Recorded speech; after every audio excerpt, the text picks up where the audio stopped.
Does meat leave you bloated, backed up, or flared up?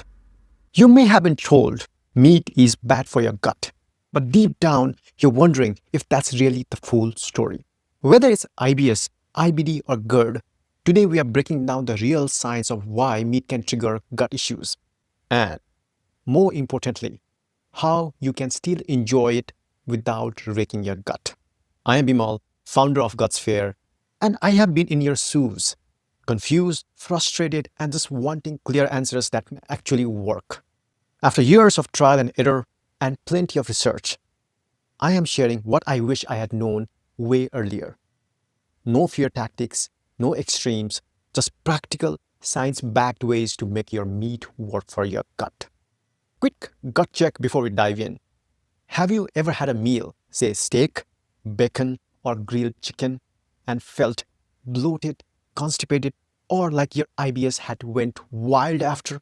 Pause right now and type yes in the comments if that has happened to you, or tell me what your trigger meal was. I love reading your stories because it reminds us that we are not alone in this. Let me be totally real with you. This is personal for me too. About 7 years ago, I was at a big 4th of July barbecue and my plate, oh man, it was loaded. Bacon wrapped chicken, ribs, all that good stuff. I enjoyed every bite, but later, the total disaster. I ended up so constipated it triggered one of the worst hemorrhoid flare-ups of my life. Honestly, it scared me, and for a long time. I felt nervous around red meat and anything processed. Ever had that moment yourself, where a meal you loved completely betrayed your gut? You are not alone. Like a lot of you, I went searching for answers and I tried everything. Going fully vegetarian, hoping plants alone would fix it. Looking into the Sattvic diet, all about plant-based healing. Testing the carnivore diet, because some people swear by it for gut relief. And even doing high-protein phases when I was deep into fitness. Here's the thing, I got more confused the deeper I went. One camp says meat is toxic, another says meat heals everything, and then you have got all the things in between. Keto, paleo, low FODMAP. I bet we have seen the same, right? And yet, something didn't add up.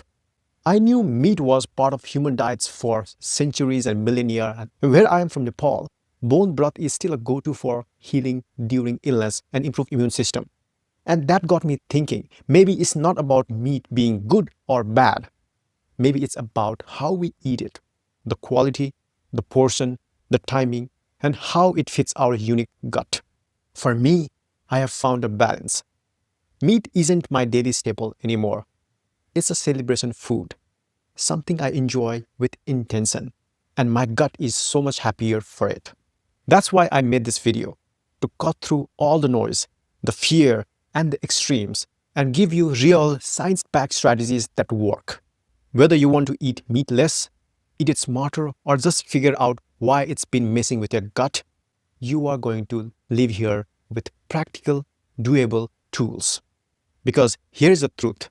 When used wisely, meat can absolutely fit into a gut healing lifestyle. No fads, no fear, just the middle path that finally makes sense. Sound like what you have been searching for? Let's dive in. Why the heck meat cause bloating, constipation, or gut flares for some of us? Here's the thing, it's not random. There's a real science behind it, and once I understood these root causes, it changed everything about how I approached meat. First up, protein, fat, and bile, the sluggish combo. Ever noticed how after a big meaty meal, you feel super full, maybe even kind of heavy? That's because meat is packed with protein and fat, which actually slow down digestion. Your stomach takes longer to empty, and if you are prone to IBS-C or constipation like I was, that can stall everything out. Plus, fatty meals trigger more bile production and certain gut bacteria, like Bilophila, love that bile. And when they overgrow, it can stir up bloating, gas, and even inflammation. Personally, I started noticing a huge difference when I swapped out fatty cuts for leaner ones, like chicken breast, and always paired with fiber-packed veggies. Suddenly, my digestion wasn't hitting that same wall. Now let's talk about red meat and heme iron, the sneaky gut disruptor. Red meat is high in heme iron, and yes, your body needs iron, but too much heme iron, it can spark oxidative stress in your gut lining. Think of it like tiny rust spots forming in your intestinal wall over time. That can make your gut barrier weaker, leading to what some people call leaky gut. For me, limiting red meat to once or twice a week and focusing more on fish or lighter meats really helped keep things in check. And let's talk about the cooking method trap where it all adds up. I know, we love grilled meat. I love barbecue and still crave that char sometimes. But here's the deal. When we grill, char, or eat processed meats like bacon, we are loading up on AGEs, means advanced glycation end products, and nitrates. These compounds are harsh on the gut and can mess with your gut microbiome balance. Once I learned that, I started leaning into slow cooked stews and poached meats more often. And honestly, my gut thanked me for it. By the way, what's your favorite way to cook meat? Grilled, slow cooked, or stir fried? Drop it in the comments below. And let's see how many of us are barbecue even though we know the gut struggle. Now let's talk about bone broth and gelatin, the gut helper, but with a catch. Everyone hypes bone broth as a miracle for your gut. And yes, it's full of collagen, glycine, and gut healing goodies. But here's what a lot of people miss. Quality matters. Store-bought persons usually way too weak. I told you, I grew up in Nepal where we would simmer goat or buffalo bones, skin on, for hours until the broth turned rich and almost jelly-like. That's the good stuff. If you're going to use broth as a gut healer, make sure it's properly made or else it's just flavored water. And for vegetarian, there's a surprise. When cutting meat backfires, I have been there. I went fully vegetarian for a while, hoping it would fix everything. And while I felt lighter at first, my constipation kept creeping back. And you know why? Because when you skimp on protein, your gut muscles can weaken. Yep, your gut has muscles and that slows motility. And that was a wake-up call. Cutting out meat isn't automatically better. It's about balance, not extreme. And last, not the least, let's talk about timing, the circadian gut connection. This one blew my mind. Your gut actually follows a circadian rhythm, meaning it's more active earlier in the morning. So when you eat a heavy meat dinner late at night, that can seriously mess with your digestion. I found that having my main meat meal at lunch or at least early dinner made a big difference.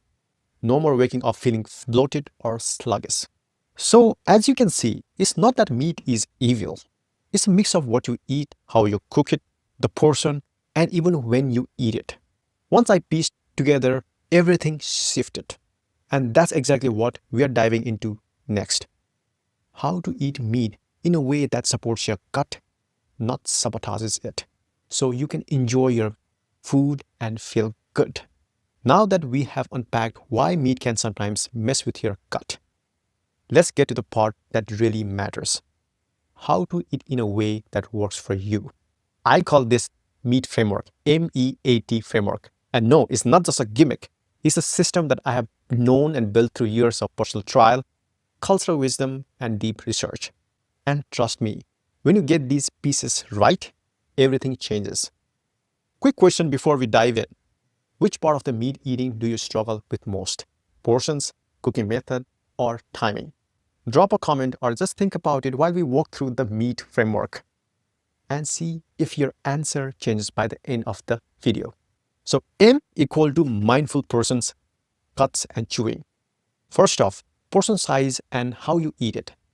This is where so many of us, me including, go wrong. We think protein is healthy, more must be better. But here is the truth. Fatty meats and huge portions slow digestion, which can trigger constipation, bloating, and heavy stomach feeling. These days I aim for about 3 to 4 ounces per meal, and I really slow down to chew well, at least 20 to 30 times per bite. Sounds small, but that's one habit alone has made my gut feel so much lighter. And let's talk cuts. Leaner is your gut's friend. Chicken breast, turkey, even lean beef. But here's where it gets interesting. Don't skip organ meats. I know they are not as popular, but liver, kidney, heart. They are powerhouses of nutrition, especially for your gut repair. And in many traditional diets, like what I grew up with in Nepal, organ meats were the real prize because of their deep nutritional value. And one more thing, if you can, include bone-in cuts, skin on. I grew up eating buffalo and goat bone broths that were simmered until the skin basically melted. That gelatin-rich texture is full of collagen and gut-healing amino acids. And obviously, not every culture includes skin, but if yours does, it's a secret weapon for your gut support. Let's do a quick gut-friendly challenge. Next time you eat meat, try counting how many chews you do per bite. Again, aim for 20 to 30 and tell me in the comments if you feel a difference. It's wild how much it helps. Now, E equal to eat balanced, fiber and fermented foods. Here's the magic. Pairing meat plus fiber plus fermented foods. Meat on its own can be obviously constipating, but pair it with fiber-rich, gut-friendly veggies like spinach, zucchini, carrots, and now you have got a combo that keeps things moving smoothly. And don't sleep on the fermented foods. A little sauerkraut, kimchi, and even yogurt on the side boosts your microbiome and helps buffer any heaviness from the meat. I also love weaving in traditional wisdom here. In Ayurveda, red meat is considered heating, meaning it can stir up inflammation if you overdo it. That's why in many cultures, people pair heavier meats with cooling ingredients. Think mint or cucumber or leafy greens. It's not just folklore. Even modern science backs up the idea that these pairings really do help balance your gut response. Okay, now your turn. What's one veggie or fermented food you love pairing meat with? If you are stuck, let me know in the comments and I'll give you my personal favorites. And A is going to avoid gut irritating cooking and pairing mistakes. Let's be real. Grilled steak, crispy bacon, charred barbecue, they taste amazing. But here's the trade-off. High heat cooking creates compounds like AZE and nitrates that can aggravate your gut lining and throw your microbiome out of whack. When I started paying attention to this, I swapped out grilling for slow cooking, poaching, and braising. It was a total game changer for my digestion. And I still love barbecue occasionally, but I do rarely. Even when I do indulge in grill meats, I make sure to balance it out, loading my plate with antioxidant-rich veggies or adding a squeeze of lemon to cut down on harmful compounds. And here is a food pairing mistakes I used to make all the time. Combining meats with heavy creams, cheeses, or carb-heavy sides. In Ayurveda, they call this recipe ama, that sticky, sluggish buildup that blocks digestion. Modern science shows a similar thing. Fatty meats paired with dairy or refined carbs can leave you bloated and uncomfortable. Now I keep it simple. Meat plus veggies plus herbs.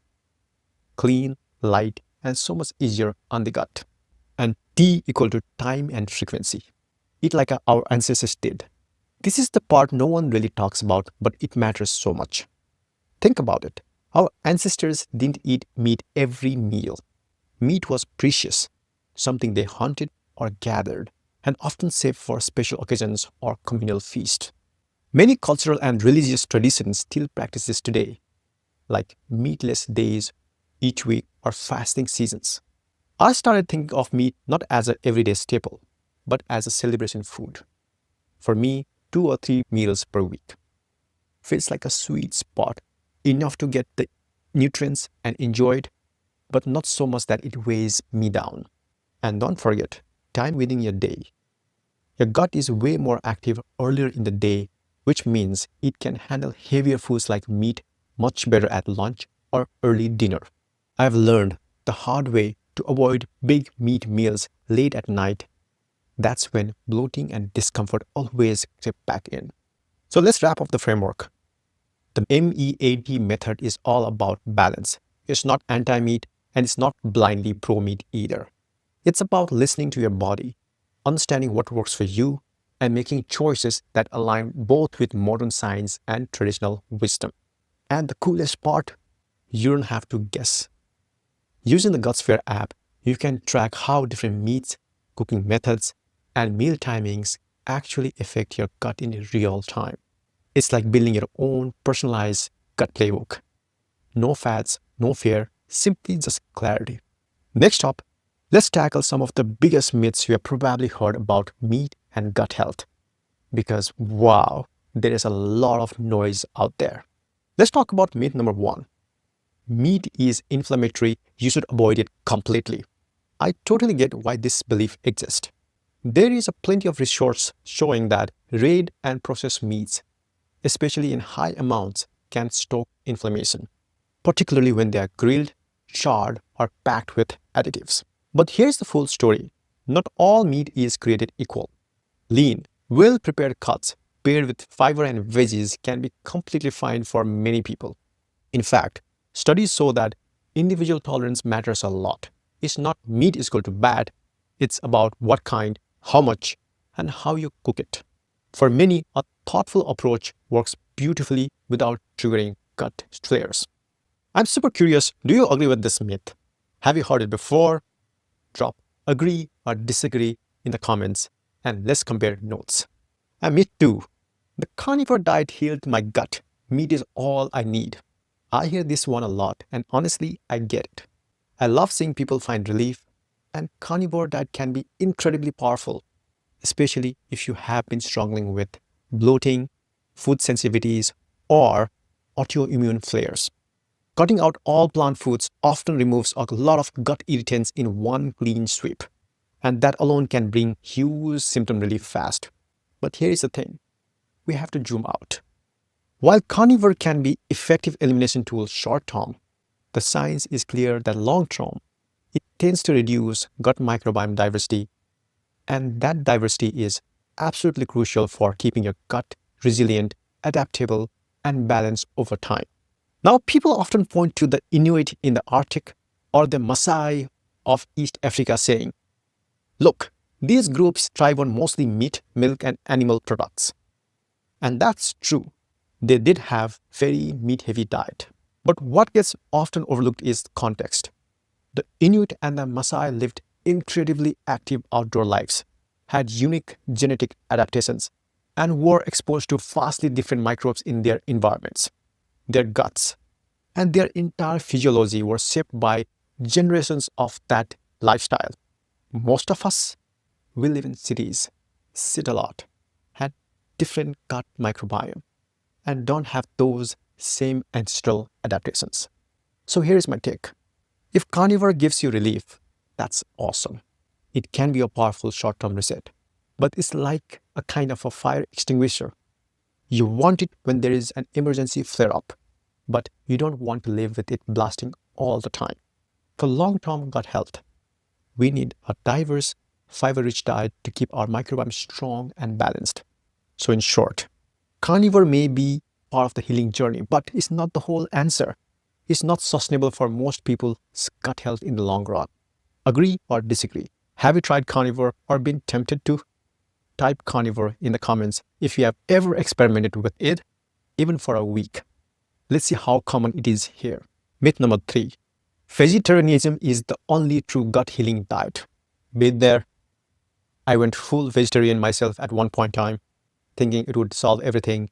And yes, plants are amazing for your gut. Fiber, antioxidants, polyphenols, all so good. But here is the nuance. Not everyone thrives on a 100% plant-based diet. In fact, research shows that omnivorous diet with lean, nutrient-dense meats plus plenty of plants can outperform strict vegetarian diets for some people, especially when it comes to getting complete proteins and certain key nutrients like iron, B12, and zinc. It's not about the labels. It's about finding your best balance. It's okay to be vegetarian if that works for you, but please make sure you don't have nutrient deficiencies. And myth number 4, bone broth is guaranteed gut healer. Yes, bone broth. I love this one. It's part of my own cultural roots and I do believe in its potential. Rich in collagen, glycine, and glutamine. It's been used for centuries to help gut repair. But here's the thing. As I said before, not all bone broth is created equal. especially the store-bought ones, often watered down and low in those gut-healing nutrients.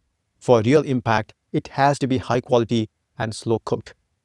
Even think 12 to 24 hours with grass-fed bones, skins, and connective tissues. That's where the magic happens. Otherwise, it's more comfort food than medicine. And myth number 5, cooking method doesn't matter. Meat is meat. I used to think this too. A burger's a burger, right? No. The truth is, how you cook your food makes a huge difference.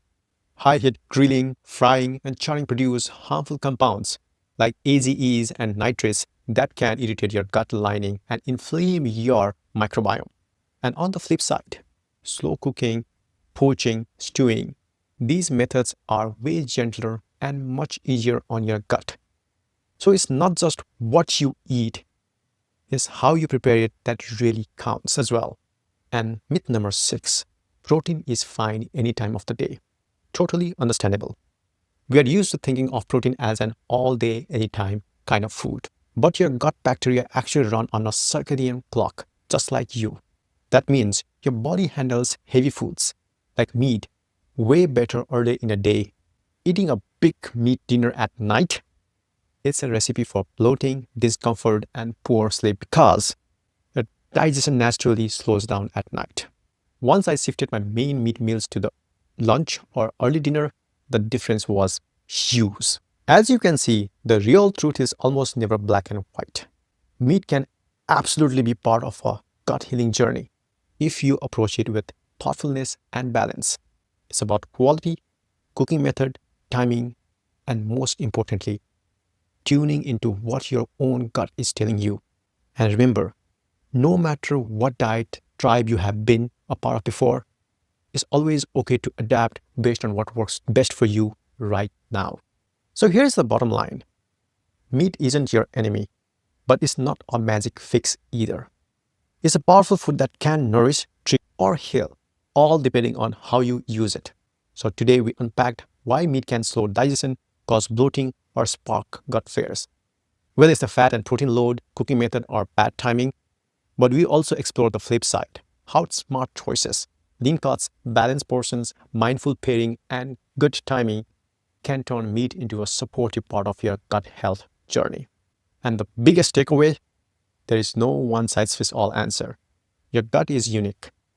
What worked for me might look a bit different for you, and that's okay.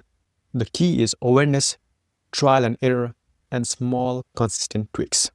Pick one thing from today, whether it's chewing slowly, swapping to a leaner cuts, or testing an earlier meal time, and put it into practice this week. Tiny shifts equal to big gut wins. Now I want to hear from you. What's your biggest takeaway? What's one thing you will try next? Scroll down, leave a comment, and let's learn together. I read everyone and love cheering you on. And hey, if this helps clear things for you, send it to a friend who is also gut frustrated. It might be exactly what they need right now. And if you want help tracking what works for your gut, check out the GutSphere app. It's designed to help you log meals, spot patterns, and figure out your personal gut blueprint. Link in the description. Thank you so much for being here. And don't forget to subscribe for weekly gut health videos that keep it real, keep it actionable, and keep it all about you. Until next time, trust your gut. You have got this.